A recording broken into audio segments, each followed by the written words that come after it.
Hi, this is Gary from StartWorkingOutNow.com, and what we're going to do here is we're going to go through a brief video giving you an idea what to expect in your first meet and give you a couple of reasons why you should actually do your first meet. Probably the most important thing to start with is going to be the reasons why you should. The first and biggest reason is you will have fun.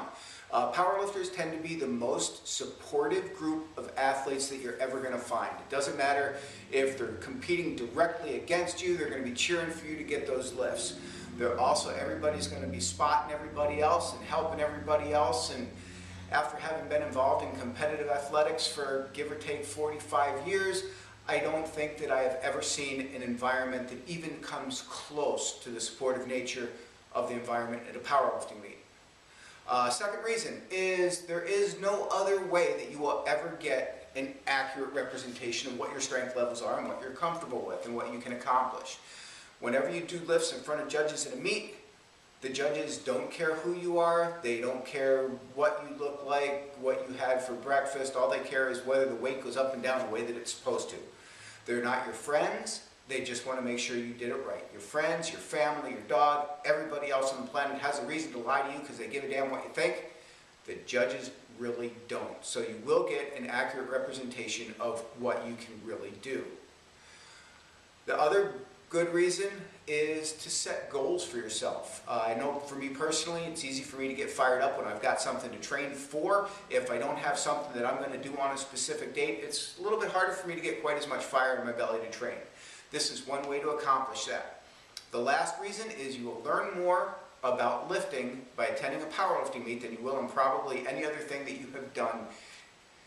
The people that you're going to see, everybody's built different, everybody comes from different backgrounds, everybody's going to do different things a little bit in their own way, from foot placement, hand placement, bar movement path.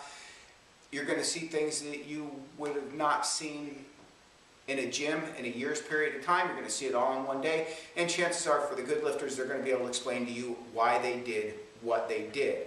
So you'll learn more, you'll get fired up for your training, and you'll have a good time. To me, that sounds like a pretty good reason that you ought to do the meet. Once the meet starts, there's going to be a couple of things that you're going to go through. This is what you should expect. The first thing that's going to happen is you're going to go through weigh-ins. There are different weight classes, so you'll be competing against somebody roughly your own size. It is a good idea to know what the weight classes are so that you don't end up moving up a weight class whenever you're within a half a pound of competing against smaller people. Because as a rule, smaller people are weaker, so it'll be easier for you to win or place or do well. So just kind of a be aware sort of thing. Know what the weight classes are and train accordingly. Whenever you go in to weigh in, you'll go in, you'll step on a scale, and then after that you will end up filling out a form that will have what your first attempts are. You have to tell the judges, the scorers, what you are going to do for your first lift. You don't need to tell them for the second or third. You will get 3 tries in the meet, but you will have to tell them what you do for the first. One thing that you want to do is you want to make sure that your first lift is something you can actually get, because with attempts you can increase the weights, you can stay the same, but you can't decrease. So if it's something that you can't do or don't know that you can do, you don't want it for an opener. A good guideline is pick a weight that you can do 4 times. After weigh-ins, feel free to go eat, have a pizza, soda, whatever. Once you make weight for 30 seconds stepping on the scale, nobody cares anymore. Then the next day, there'll be a rules meeting where we'll go through all the specifics of what you need to have a bench press qualify as a good lift. There'll be rules for a bench press, rules for deadlift, and we're going to go over those more in depth in other video that we're going to show a rules meeting, so you know what to expect in that regard. After the rules meeting, you'll be given approximately 20 minutes to warm up. Lifters will be divided into flights. A flight is a group of about 15 to 20 people that are going to be in the same category, so it'll be the people that you will lift against. You'll have the opportunity to see what the other people in your weight class and category do so that you can have an opportunity to try to do better. The flight, everybody will do their first lift, then their second lift, and their third lift. So that means that if you're doing a bench press, everybody's going to take their first try at a bench press. After everybody in your flight completes that, successfully or not, then you move on to everybody's second and everybody's third.